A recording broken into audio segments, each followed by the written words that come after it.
ETF index mutual funds నేర్చుకుని stock మార్కెట్లో రాణించాలనుకుంటున్నారా? వెంటనే ఈ నెంబర్కి కాల్ చేయండి. అమ్మ నమస్కారం. నమస్తే సంగీత. అమ్మ, పుట్టుకతోటే ఎవరు కూడా తప్పులు చేస్తారు, వీళ్ళు తప్పులు చేయరు అనేది మన నుదుటిపైన రాసి ఉండదు.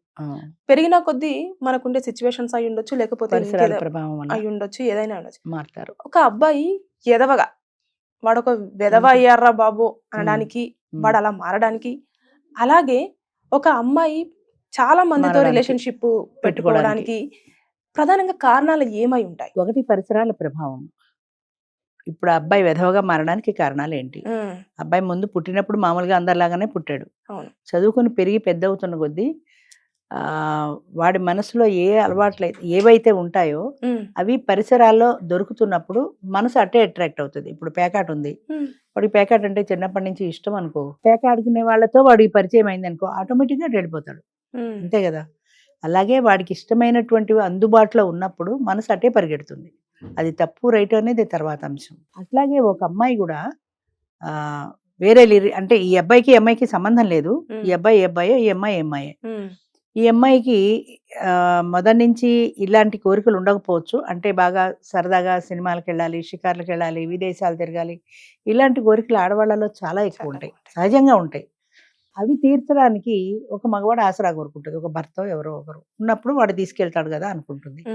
సపోజ్ ఆ భర్తకు తీసుకెళ్ళడం ఇష్టం లేదు, ఎక్కువ టూర్లు వెళ్ళడం ఇష్టం లేదు, ఇంట్లో ఉండడమే ఇష్టం, హోటల్లో తినడం ఇష్టం లేదు, పచ్చనన్నమైనా ఇంట్లో తినాలి, ఇలా ఇద్దరి మధ్యన అభిప్రాయ భేదాలు అనేవి వస్తాయి. అభిప్రాయ భేదాలు వచ్చినప్పుడు ఈ అమ్మాయి తగ్గించుకోలేదు, ఈ అమ్మాయికి ఉండేటువంటి ఇష్టాలని చంపుకోలేదు. వాడి కోసం ఎన్నాళ్ళు చంపుకుంటుంది?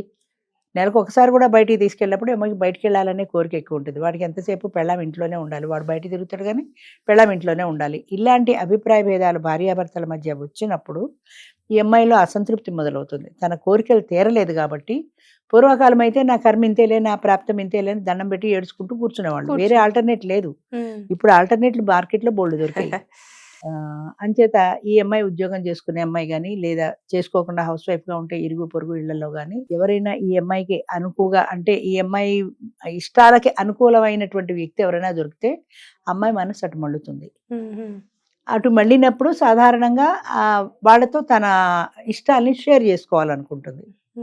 తనకున్న ఇష్టాలని షేర్ చేసుకుంటుంది. నాకు సినిమాకి వెళ్ళాలంటే ఇష్టం, మరి వెళ్ళొచ్చు కదా అన్నాడు అనుకో అతను, అమ్మ ఆయన ఎప్పుడూ తీసుకెళ్లరు, మీ ఆయన తీసుకెళ్ళిపోతే రా నేను తీసుకెళ్తాను అంటాడు. మొదటిసారి భయంగానే పెడుతుంది, ఒకసారి భయం, రెండోసారి భయం. అదే అంటారే మన వాళ్ళు, ఒకసారి చేస్తే పొరపాటు, అదే పదే చేస్తే అలవాటు. అంచేత ఆ పొరపాటు అలవాటుగా మారిపోతుంది. అలాగే ఆయన తీసుకెళ్తే ఫోన్లే ఆయన సినిమాకి తీసుకెళ్తున్నాడు కదా, ఒక్కతిని వెళ్ళిన దానికంటే కంపెనీ ఉంటుంది కదా అని అలా అలా అలా అలా అలవాటు అవుతుంది. కాదమ్మా, ఇప్పుడు అలా పిలిచినప్పుడు వెళ్ళగానే అబ్బాయిలు చాలా ఈజీగా ఎస్టిమేషన్ వేస్తారు, అరే నేను పిలిస్తే వస్తుంది కదా, క్యారెక్టర్ కొంచెం లూజ్ చేస్తా ఉంటారు. మరి ఎందుకని అమ్మాయిలు గ్రహించలేకపోతారంట? గ్రహించలే కాదు, వాళ్ళకి తెలుసు, వాడు అలా ఆలోచిస్తాడని తెలుసు, వాడు దీని నుంచి వాడు ఏం ఆశిస్తున్నాడో కూడా తెలుసు. ఈ రోజుల్లో అంత అమాయకంగా లేరు. 25 ఏళ్ళు వచ్చిన ఆడది వాడు ఊరికే నన్ను సినిమాకి తీసుకెళ్ళటం లేదని తెలుసు, వాడు భుజం మీద చేయేస్తాడని తెలుసు, వేస్తే వేసాడని నష్టం ఏంటి? అంచేత అది బాగానే ఉంది కదా నాకు. రెండోది ఏంటంటే వాడు భుజం మీద చేయేస్తే బాగానే ఉంది కదా నాకు, ఆ బాగానే ఉండడం ఒకటి. అంటే పూర్వం అయితే పరపురుషుడు ఒంటి మీద చేస్తే తేళ్లు జర్లు పాకినట్టు కంపరంగా ఉండేది. ఇప్పుడు కంపరంగా లేదు, బాగానే ఉంది, అది సూదింగ్ ఎఫెక్ట్ ఇస్తుంది నాకు, బాగానే ఉంది కదా అనుకుంటారు. ఆ బాగానే ఉండడం అనేది, ఆ ఇష్టం అనేది కొంచెం పెరుగుతూ వస్తుంది వాడితో. ఆ ఇంటిమసీ ఏర్పడుతుంది. ఇంటిమసీ ఎప్పుడైతే ఏర్పడిందో వాడితో క్లోజ్ గా ఉండడానికి, వాళ్ళ కోరికలు తీర్చుకోవడానికి సంకోచించరు. ఎందుకంటే పూర్వంలాగా తప్పు ఒప్పు అనే ఫీలింగ్ లేదు కదా, అంచేత సంకోచించరు. నాకు ఇంట్లో బాగాలే కదా, మా ఆయన నన్ను సరిగా చూడలే కదా, నన్ను ఎక్కడికి తీసిపోవట్లేదు, వీడు సినిమా తీసిపోతున్నాడు, షుగర్ తీసిపోతున్నాడు, హాయిగా ఏదంటే అది కొనిపెడుతున్నాడు, అంచేత ఇది బాగుంది కాబట్టి అట్రాక్షన్ వస్తుంది. మళ్ళీ అక్కడ కంపారిజన్. ఇది పెళ్ళైన మహిళలు చూస్తే, అదే పెళ్లి కాని అమ్మాయిల విషయంలో చూస్తే దీన్ని మనం ఎలా మాట్లాడుకోవచ్చు అంటారు? ఇంకా అవకాశాలు ఎక్కువ పెళ్లి కాని వాళ్ళకి. పెళ్ళి అయితే కొన్ని రిస్ట్రిక్షన్స్ ఉంటాయి, ఏదో ఇరుగో పొరుగో చూస్తారు, మా ఆయనతో చెప్తారనే భయాలు ఉంటాయి. పెళ్లిగా అమ్మాయికి ఆ భయాలే లేవు కదా అసలు. ఎందుకు ఇప్పుడు హైదరాబాద్ లో లివ్ ఇన్ రిలేషన్ వాళ్ళకి హాస్టల్ లాగా సపరేట్ గా ఇస్తున్నారు. అవి కొంచెం కాస్ట్ ఎక్కువైనా ఇస్తున్నారంటే వస్తున్నారు కాబట్టి ఇస్తున్నారు, లేకపోతే వాళ్ళు ఎలా పెట్టుకుంటారు? కాస్ట్ ఎక్కువైనా ఆడ మగ కలిసి వెళ్ళడానికి ఇష్టపడుతున్నారు. అంటే పెళ్లి కాని అమ్మాయిలు పరాయి మగాడితో ఎలా వెళ్తున్నారు అని ఒకప్పుడు క్వశ్చన్, అది ఇప్పుడు క్వశ్చన్ కాదు. వాడితో ఉంటారు, 3 ఏళ్ళు ఉంటారు, 4 ఏళ్ళు ఉంటారు. ఆ లివింగ్ రిలేషన్ లో ఇద్దరికి సరిపడిన నాళ్ళు ఉంటారు. ఇద్దరికి ఎప్పుడు సరిపడపోయినా లేదా ఈఎంఐ పేరెంట్స్ వేరే వాడితో పెళ్లి నిశ్చయం చేసినా చక్కగా వచ్చేస్తున్నారు, గంపలో కూర్చొని తాళి కట్టించేసుకుంటున్నారు. అంటే దానికి దీనికి కంపారిజన్ లేదు. అయ్యో అక్కడ తప్పు చేశాం కదా అన్న ఫీలింగ్ లేదు. ఒకటితో తప్పు చేసి ఇంకొకరిని ఎలా పెళ్లి చేసుకుంటాము అన్న భావన లేదు. పాపం పుణ్యం తప్పు ఒప్పు ఇవన్నీ ఎప్పుడో పోయినాయి. ఎక్కడ కంఫర్ట్ ఉంటే అక్కడ. 4 ఏళ్ళు బాగున్నాను కదా వాడితో, లేదా వాడితో ఉన్నప్పుడే ఏదైనా తేడా వచ్చిందనుకో ఇంకొకటితో షిఫ్ట్ అయిపోతారు. ఇల్లు మారినంత తేలిగ్గా మారిపోతారు. అదే అలా ఎలా అమ్మా? ఇప్పుడు ఎమోషన్ బాండింగ్ అనేది ఒకటి ఉంటుంది లేదు, ఎమోషన్స్ అన్నవి లేవు. ఒకప్పుడు అయితే ఎమోషనల్ బాండింగ్. ఇప్పుడు దేవదాసు పార్వతిలో చెప్పినట్టుగా వాడు అన్నేళ్ల సవాసంలో, అది చిన్నపిల్లగా ఉన్నప్పటి నుంచి ఉన్న సవాసంలో పార్వతిని మర్చిపోలేపాడు దేవదాసులో. పార్వతి ఏం చేసింది, ఇష్టమో ఇష్టమో ఇంకో పెళ్లి చేసుకుంది, ముసలాన్ని పెళ్లి చేసుకుంది. అక్కడ అమ్మాయి సొల్యూషన్ చూసుకుంది వేరే, వీడు సొల్యూషన్ చూసుకోవాలా, పార్వతిని తలుచుకుంటూ తాగుబోతయ్యాడు. ఇద్దరికి తేడా ఎక్కడ? పార్వతి తనకి నచ్చినా నచ్చకపోయినా పెద్దవాళ్ళు చెప్పినట్టుగా తలంచు తాళి కట్టించుకుని అక్కడికి వెళ్ళిపోయింది. వాడికి సంబంధించిన జ్ఞాపకాలు ఏమైనా ఉంటే తుడిచిపెట్టేసుకుంది. మనసులో ఉన్నా కూడా వాటిని ఎక్స్ప్రెస్ చేయలేదు బయటికి. ఇప్పుడైతే ఈజీగా వాడితో ఇల్లీగల్ రిలేషన్ ఈ ముసలాన్ని పెళ్లి చేసుకుంటారు, వాడితో ఇల్లీగల్ రిలేషన్ పెట్టుకుంటారు. ఇప్పటి దేవదాసు పార్వతి అయితే. మరి అదే వాడు పార్వతిని ఎందుకు మర్చిపోలేకపోయాడంటే చిన్నప్పటి నుంచి ఉన్న స్నేహబంధం కానీ ఇద్దరి మధ్యన ఉన్న ఎమోషనల్ రిలేషన్ కానీ దాన్ని వాడు వదిలిపెట్టుకుని ఇంకొక అమ్మాయిని పెళ్లి చేసుకోలేకపోయాడు. ఆ బాధని మర్చిపోలేక తాగుడికి బానిసగా మారాడు, పెద్ద తాగుబోతు అయిపోయాడు. అంటే ఇద్దరు ఒకేలాంటి వ్యక్తులే, కానీ ఈ అమ్మాయి ఎలా యాక్ట్ చేసింది అంటే ఒక సమస్యని ఎవరు ఎలా రియాక్ట్ అవుతారనేది ముఖ్యం. అక్కడ పార్వతి దగ్గరికి వచ్చేప్పటికి పెద్దవాళ్ళ మాట విని కాదనకుండా తలంచు తాళి కట్టించుకుంది. వీడు పెద్దవాళ్ళ మాట వినలేదు, పూర్తిగా వాళ్ళు చెప్పినట్టు పెళ్లి చేసుకోలేదు, తాగుబోతయ్యాడు.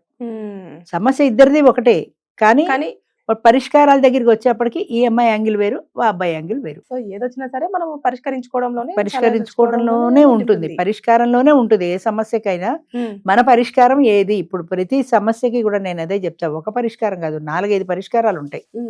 ఈ 4-5 పరిష్కారాల్లోనూ మనకి ఏది సూటబుల్ అవుతుంది, మనకి ఏది సూట్ అవుతుంది చూసి చాయిస్ ఉంటుంది, తెచ్చుకోవాలి. మనం అలా మనం ఏమనుకుంటాం అంటే మన మనసులో ఏ పరిష్కారం అయితే ఉందో అదే కావాలనుకుంటాం. అదే కరెక్ట్, అదే కావాలనుకుంటాం. మనం చాయిస్ లోకి వెళ్ళాం, ఇదే కావాలి నాకు, ఈ పరిష్కారమే కావాలంటే ఆ పరిష్కారం దొరకదు. దొరకనప్పుడు తప్పుడు దారి పట్టేస్తారు అంతే. ఇప్పుడు పెళ్ళే ఉంది, ఈ పెళ్లి తప్ప వేరే మార్గం లేదు. ఇప్పట్లో లివింగ్ రిలేషన్లు ఫ్రెండ్షిప్లు లేవు. ఇక ఉన్న మార్గం ఏంటి? పూర్వం వాళ్ళకి భరించడం ఒకటే.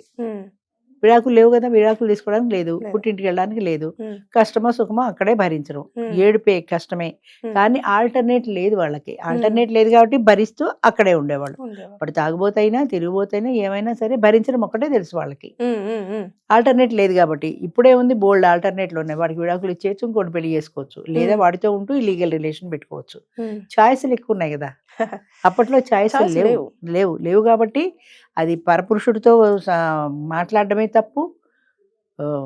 దేవదాసు పార్వతిలో కూడా అది వాడు చచ్చిపోయే ముందు ఆ బండిలో తీసుకొచ్చి వాళ్ళ ఇంటి పడుకోబెట్టినప్పుడు అది ఎడుతుంటే తలుపులు వేసేస్తారు కదా ముసలాడు, వాడు కొడుకు ఎవరో తలుపులు వేసేస్తారు, నువ్వు వెళ్ళడానికి వీల్లేదని. ఎందుకంటే అది దేవదాసుని చూడకూడదు, తప్పు అనేది అప్పటి సమాజం కట్టుబాట్లు అవి. వాడు పరపురుషుడి కిందే లెక్క కదా దేవదాసు, అంచేత వాడిని చూడకూడదు, అది సమాజం కట్టుబాటు. అది దాంట్లో ఇది ఎంత బాధపడింది, ఇది ఎంత నలిగిపోయింది అదే అనవసరం, సమాజానికి అనవసరం. అది వాడిని చూడకూడదు అంతే. అలాగే అప్పటి కట్టుబాట్లు ఎలా ఉండవి, ఆ కట్టుబాట్లకి లొంగి బ్రతికేవాళ్ళు. ఇప్పుడు కట్టుబాట్లు లేవు, కట్టుబాట్లకి లొంగి కూడా ఎవరు ఉండట్లా. ఎవరు ఇప్పుడు ఏంటంటే పెళ్లి ఉందనుకో, ఆ పెళ్లిలో భార్యాభర్తలు ఇద్దరు కలిసి ఉండాలని సమాజం చెప్తుంది. ఎక్కడ ఉంటున్నారు? విడిపోతున్నారు, లేదా కలిసి ఉంటూనే ఇల్లీగల్ రిలేషన్ పెట్టుకుంటున్నారు. అంచేత ఒకళ్ళని ఒకళ్ళు కంట్రోల్ చేసే పరిస్థితి లేదు సమాజానికి, అసలే లేదు.